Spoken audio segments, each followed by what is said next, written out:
Sige nga, Mm. mga natin ang mga kaganapan. But in the meantime, nasa linya po natin si Kabataan Party List Representative Rene Renee Co. ko.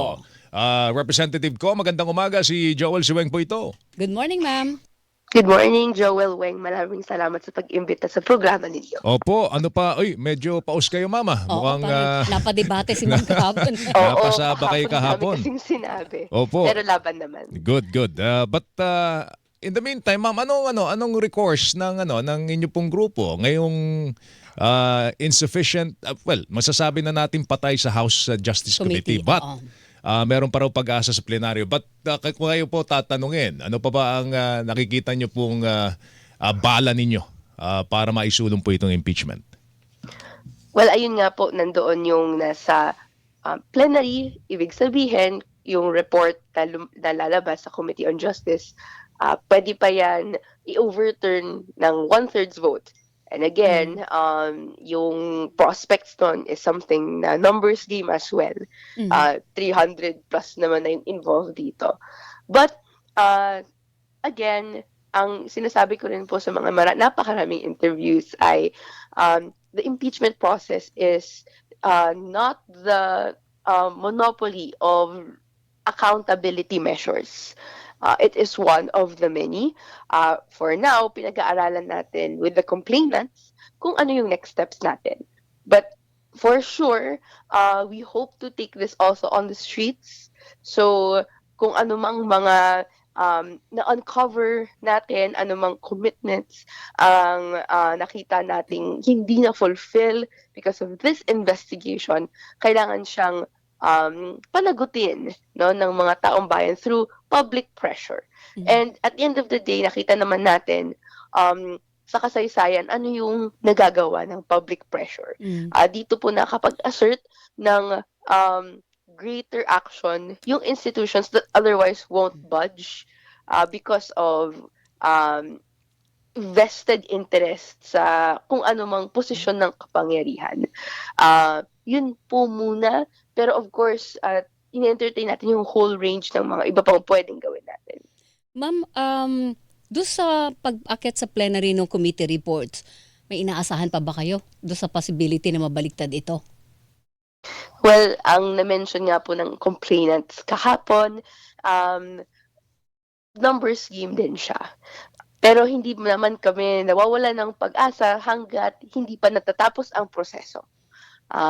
Hindi tayo titigil sa paglaban hanggat may isang araw pa rin kailangan nating lumaban. And so, we will do all the steps required. Ibig sabihin ay maghahain ng proper motion at the proper time. Pero inaasahan nga natin na similar to the House Committee on Justice, ipapile on din yung mga sympathetic doon sa complaint.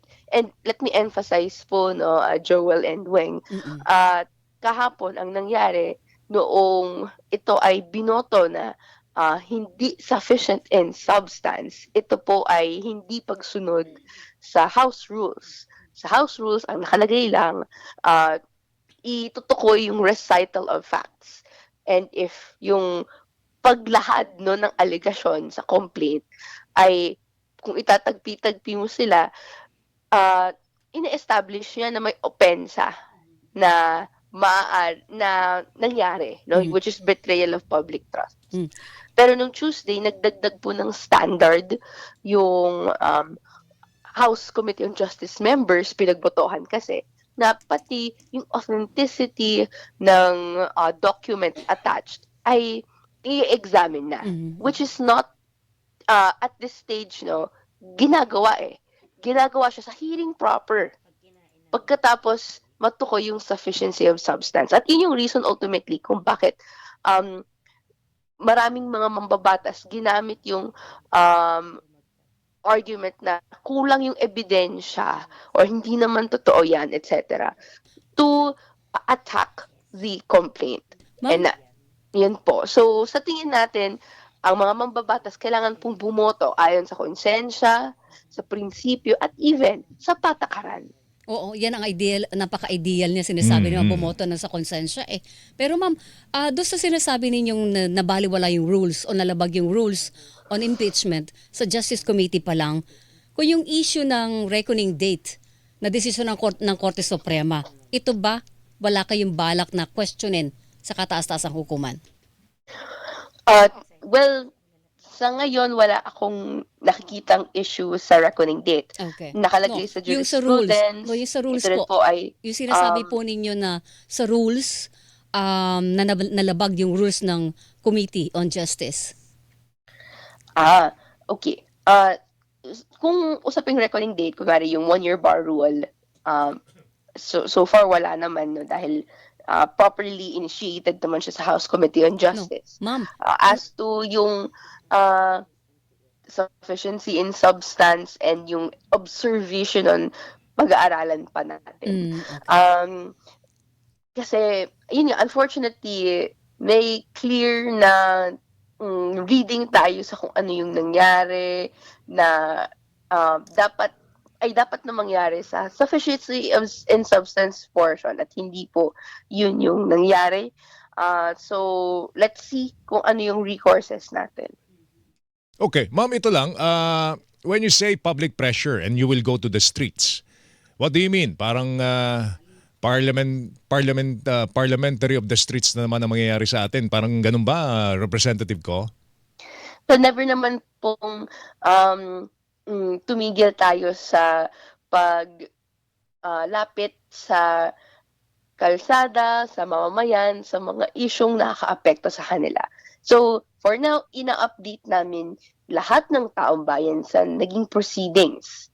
And at the end of the day, tuloy-tuloy yung ating pagpapanagot sa mga sangkot, sa mga kurakot, through the means na yung mga mamamayan, they see fit and tayo nakikita nating paano aaktuhan ito. Of course, yung ating recourses on the impeachment and even yung legal recourses natin, tuloy-tuloy yan. Pero tuloy-tuloy din yung gawain ng taong bayan sa pagpapanagot through pag-aaral sa kung ano nangyari and of course yung pagkilos ayon sa dapat nating tahakin na gawain para magbago na po yung bulok na sistema na ito. Ma'am, yung sinasabi po ninyo na siguro mahaba pa yung panahon, Joel, di ba? 1-year bar rule eh. Pero nakikita niyo ba na i-refile niyo yung complaint na ito after a year? That's not out of the cards. And ako, nakita ko rin naman na posibleng gawin ito, no? Of course, hinihintay natin kung closed na pa talaga yung pinto na hindi i-overturn yung vote and ita-transmit siya sa Senate. But dahil nga this January 2026 ay may 1-year bar ng nagsimula, January 2027 na. Yung next na pwedeng filing. Okay. Handa tayong mag-file, lalo na't hindi naman na-resolve yung batayan ng complaint, which is that we see that President Marcos Jr. Can be charged of betrayal of public trust on 3 acts. No, yung sa pag-institutionalize ng system of corruption through the BBM parametric formula and other mechanisms. Number 2, yung pag-aproba ng releases. Hindi po ito yung budget planning stage, yung pag-aproba ng releases ng unprogrammed appropriations, including yung pag-sign off sa pagkuha ng pera sa PhilHealth, no, para pondohan to. At ikatlo, yung direct kickbacks na nakuha dinirekta mismo daw ni Pangulong Marcos Jr. Wala pa rin nagbabago, wala pa rin seryosong investigasyon na nangyayari doon. Hanggat na walang ganon, tuloy-tuloy ang impeachment. Okay, ma'am, speaking of seryosong investigasyon, kasi ang impression, kung makakakita lang tayo ng mas malaking isda doon sa nakikita natin ngayon, maaring ang karamihan sa mga Pilipino ay makontento na doon sa ginagawang investigation ng ating gobyerno. tama bang isipin yon, ma'am? Kasi parang yung nakikita nating big fish daw ngayon, parang ang tingin ng tao dyan, hindi pa yan ang big fish. May bigger fish pa dyan. Pagka ba meron pa tayong naisakdal na mas malaking isda doon sa mga nakikita natin, mga senador at mga dating kongresista, tingin nyo okay na yun? Makakontento na Pilipino doon? Ako po hindi. Dahil even though may bigger fish na i-involve tayo, hanggat hindi pa rin nasasagot yung mga allegations laban kay President Marcos Jr.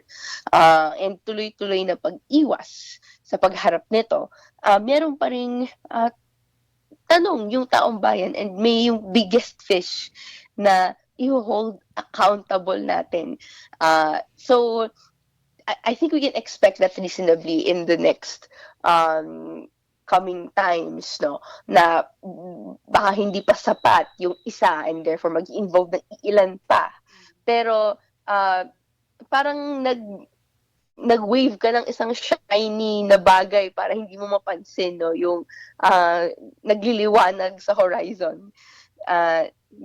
Hanggat hindi pa rin nare-resolve yung ultimate questions, no, na nalahad naman natin sa isang impeachment complaint, yung tatlong acts of betrayal of public trust, may questions pa rin kay kung sangkot ba or hindi si President Marcos Jr. Okay, ma'am, ako last point ko na lang. Ito'y nakita nyo na yung takbo sa impeachment process laban kay Pangulong Bongbong Marcos. Sabi nyo na technical kayo dun sa nilabag nila yung rules, hindi ba, na dito pa lang sa STC dapat recital of facts lang, nagdesisyon na dapat tinitingnan na yung authenticity at tibay ng ebidensya. Nakikita nyo ba, naghahanda na ba kayo doon naman sa inihain yung impeachment complaint laban kay VP Sara? Kasi baka ganito rin yung mga diskarte ng House. Yes, naghahanda na po kami, and ito yung challenge ngayon sa mga mambabatas. Tunay bang patas yung treatment nila ng impeachment complaints laban kay Pangulong Marcos Jr. and VP Sara Duterte? Sa bahagi namin, confident kami na patas dahil yung best arguments namin ay nilalabas namin. Pero sa pag-proceed po sa kanya sa House Committee on Justice, ito ba ay gagamitan ulit ng technicalities para ma-dismiss? Or will something else happen? Ang bola po ay nandoon.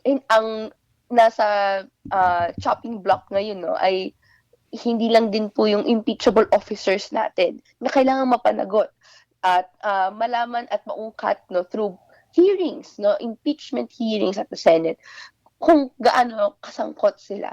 Pero even Congress, who has the duty, the constitutional duty to initiate, no, impeachment complaint at i-transmit sa Senate if necessary. Okay, ito lang ma'am, huli na lang kasi ang direktang ebidensya lang naman na nag-uugnay kay Presidente yung statement ni Saldico na hanggang ngayon di pa natin alam kung nasaan. Di pa naman napapanagot dito, di pa napapabalik sa bansa. Tsaka yung mga sinasabi ni Saldico, weng, puro hearsay eh.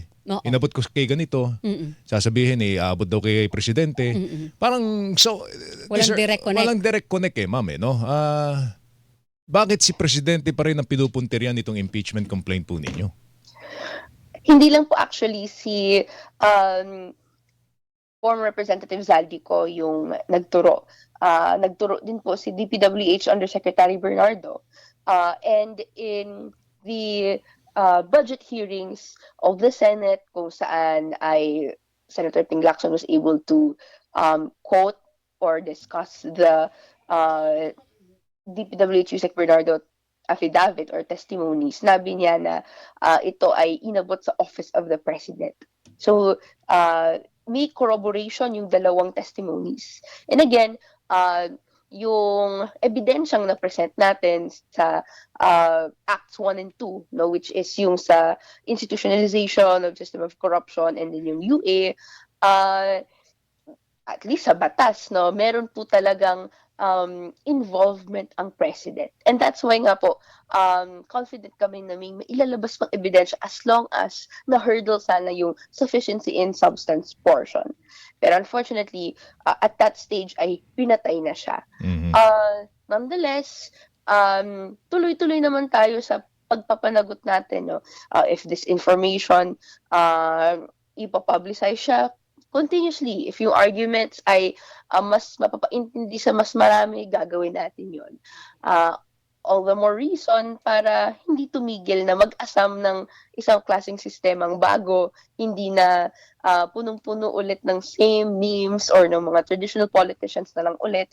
At yung interest naman ng taong bayan, yung pondo na dapat pupunta sa kanila, tamang pumunta sa kanila at hindi sa kickbacks or para sa interest ng ilan. Alright. Representative Rene Co. Ma'am, salamat Good morning, Salamat po ma'am. sa Thank oras po you. ninyo. Good morning, Magandang Joel umaga and po sa Wayne. inyo. Maraming Salamat po. Alright. Kabataan Party List at miyembro ho ng Makabayan Bloc sa Kamara, Representative Rene Co.